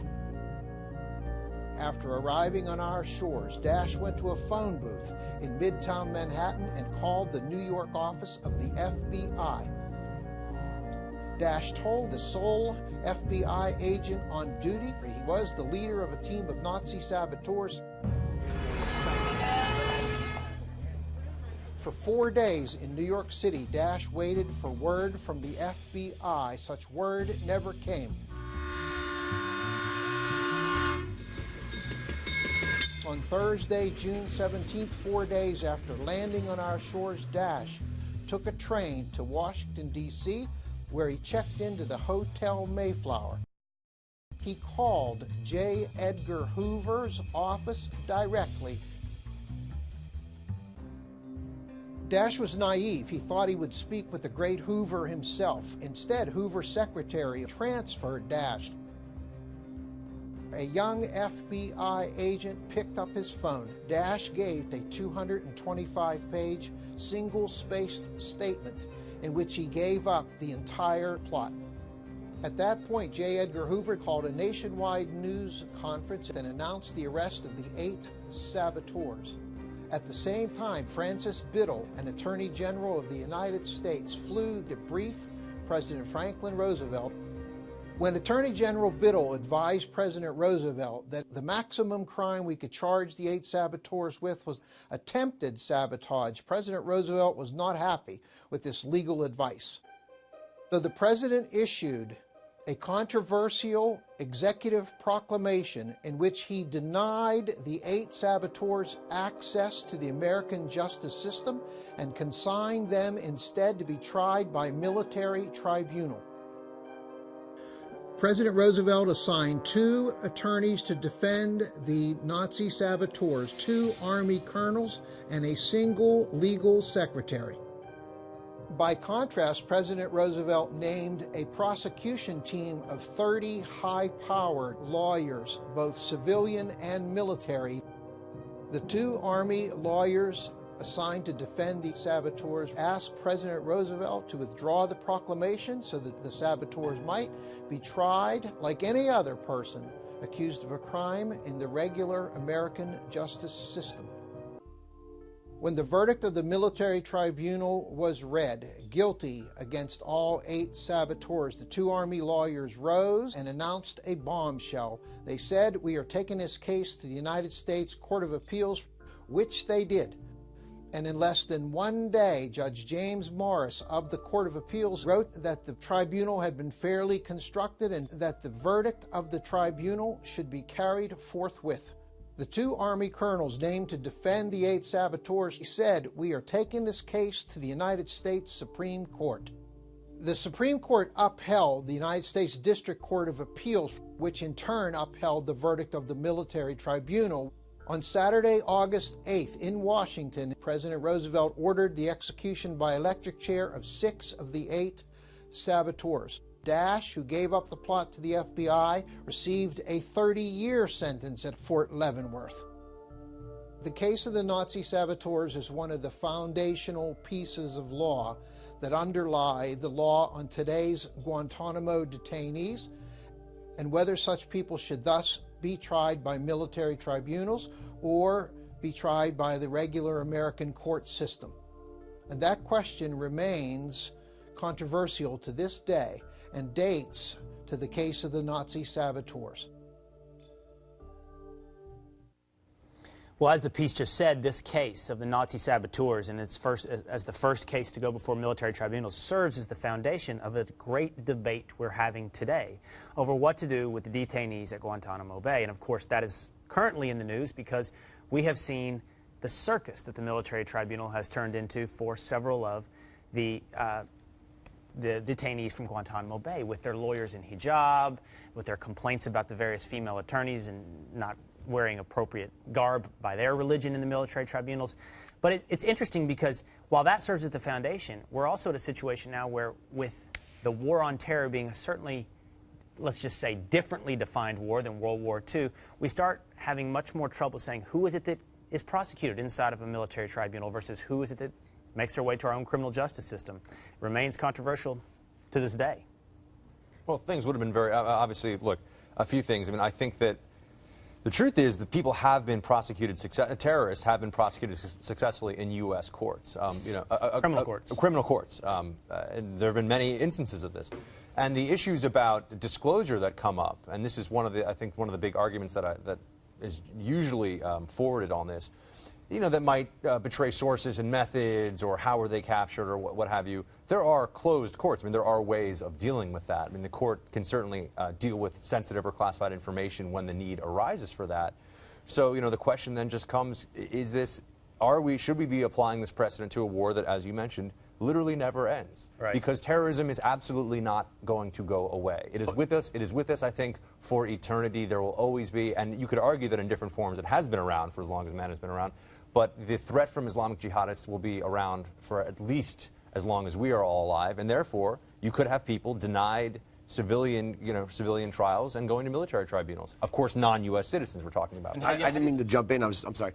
One quick thing. I mean, do we want a case where these people are in civilian court and they're demanding, while they're on the defense, to question individual soldiers? I mean, No, that was the big, I that was think the most big of the people problem with Gitmo some of should the get operations military tribunals. in Afghanistan, is that we were jokingly calling it CSI Kabul, that they were you know, all these after action reports, and they're sending the FBI agents. I mean, what do you want to have, like bullet casings, you know, little triangles around a battle zone? I mean, the fact of the matter is that if we introduce these people to the civilian courts, they're going to use civilian methods of defense that will wreak havoc on the military. I was not saying that those guys should get. Matt, I don't want to filibuster here, but I was not saying those guys should get civilian trials. I'm just saying that a lot of terrorists actually have been tried successfully in the U.S. civilian court system. So when we're judging whether it should be civilian or military, in the interest of fairness, it should be said that that actually has been done successfully many times in the past. I think with the high-value detainees at Gitmo should get military tribunals. They're military. I'm sorry. No, by all means. Can I ask you about that? Abu Zubaydah being called a high-value target, his lawyers are arguing that he deserves a chance to have the military tribunal after having been at Gitmo for 10 years. So how high a value target is he now after being incarcerated for 10 years? Well, I mean, the value of the target usually has to do with what they've done in the past and, what connections they may have. And Abu Zubaydah allegedly had very, very high ties in Al-Qaeda. So that's why he's what we would call an HVT.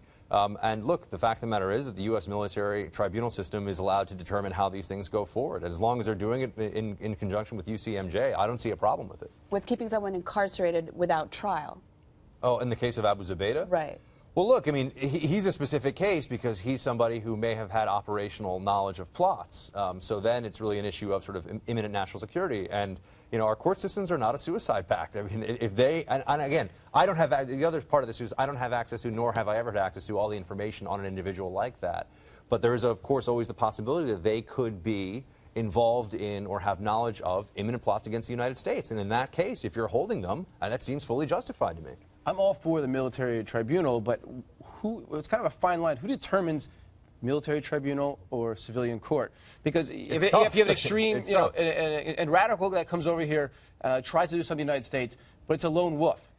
But that's still almost a war on terror. I mean, it's still a terrorist. Does that person then get the military tribunal because he or she does not have ties back to an HVT, or because they're a lone wolf, they do not go to the military tribunal? There's a very fine line to determine.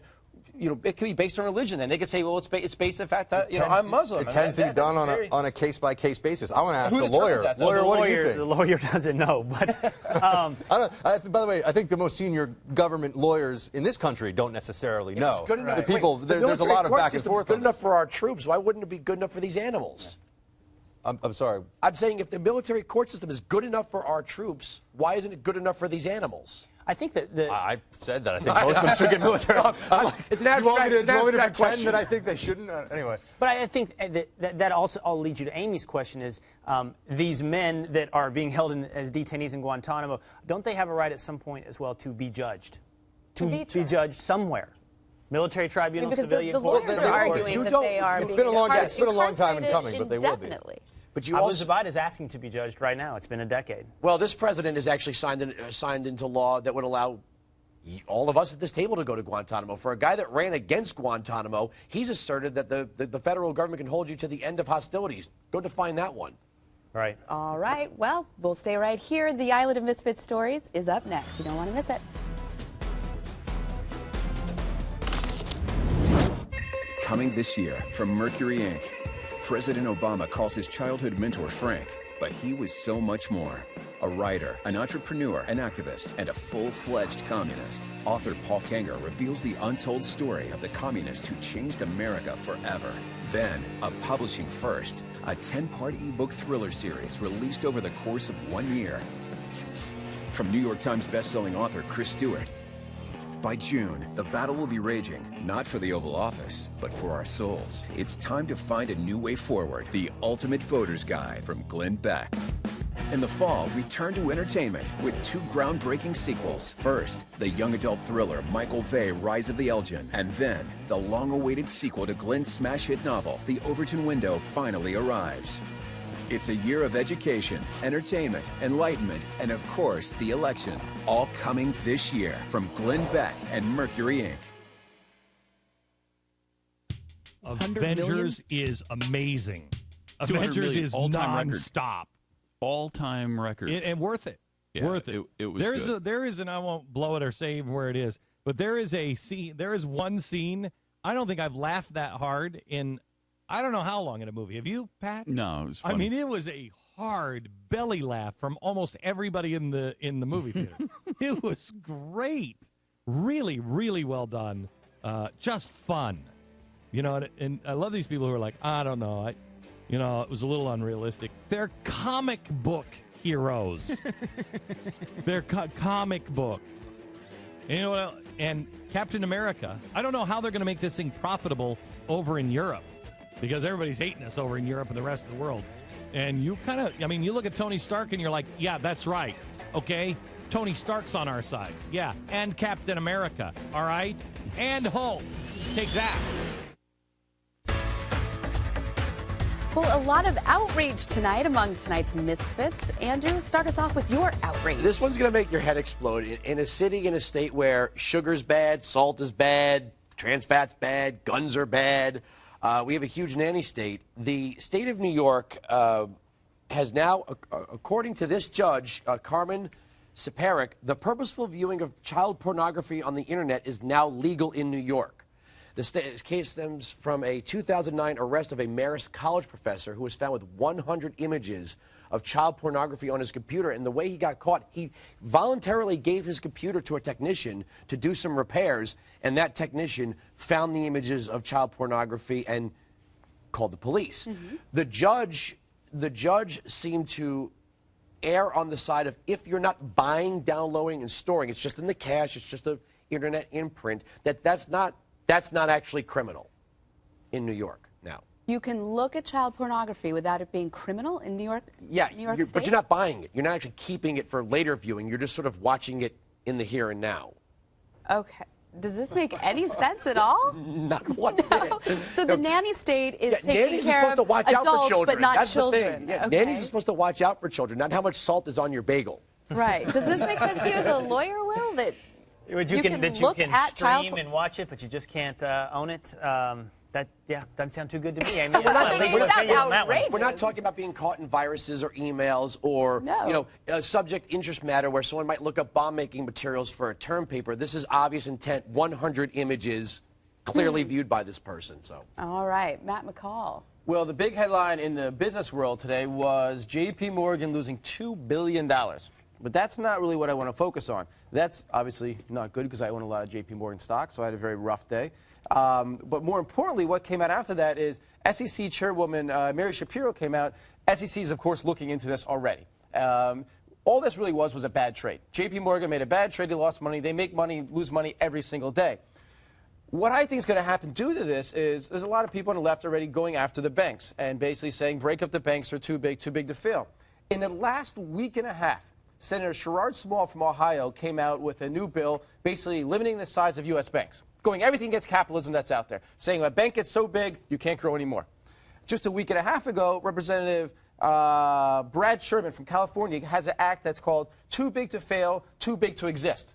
Exact same thing. They want to villainize these banks, but what they don't realize, without these banks, where does the loans come from to come out of this recession? Where does the money being made? I mean, they lost $2 billion.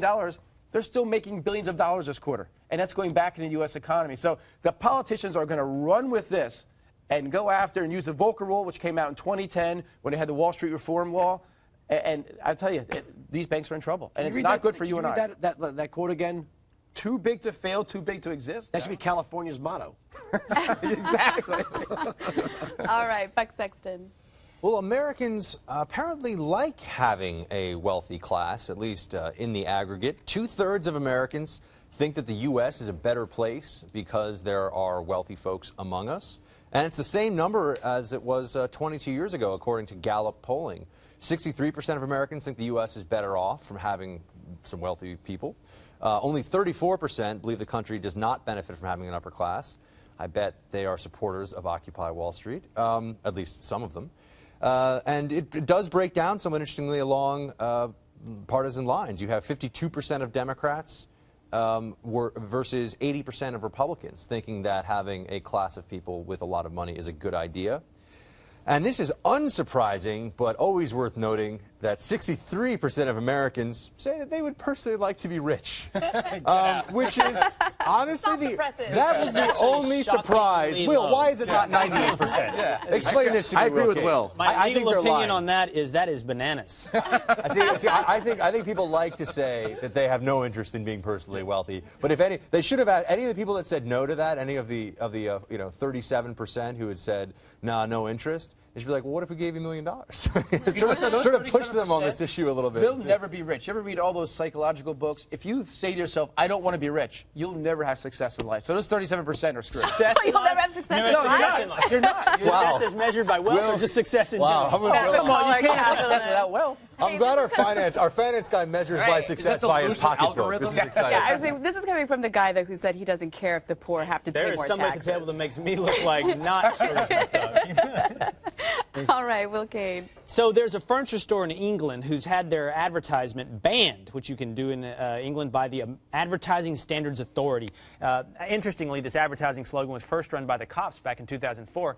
They didn't think it was any big deal. Anyways, the name of the furniture store is Sofa King. Do we have a Sofa King in the United States? There's one in New Jersey. I think there is, right? Well, Sofa King could go with this advertising slogan, which I don't understand all the outrage. Do you want me to read that? Yeah, would you read that for me? Sofa King low. Their prices are Sofa King low. Oh. And that, my friends, is offensive and inappropriate in England. I don't understand. It's hilarious. The name of their store, low prices. I actually didn't get it the first time. I didn't get it the first time either. I did not get it the first time. Maybe it's because we don't have the British accent. I don't know. Maybe You don't need a British accent to get that one. All right, so my story, the last story for the week, going into the weekend, is a nice animal story about a chimpanzee in Sweden. His name is Santino, and he is an elderly chimpanzee. He's a wise chimpanzee. He's seen a lot of life. He's observed, he's looked, he's learned, he's listened. So much so, I love this story. He has now become famous for throwing rocks and other projectiles at visitors who annoy him.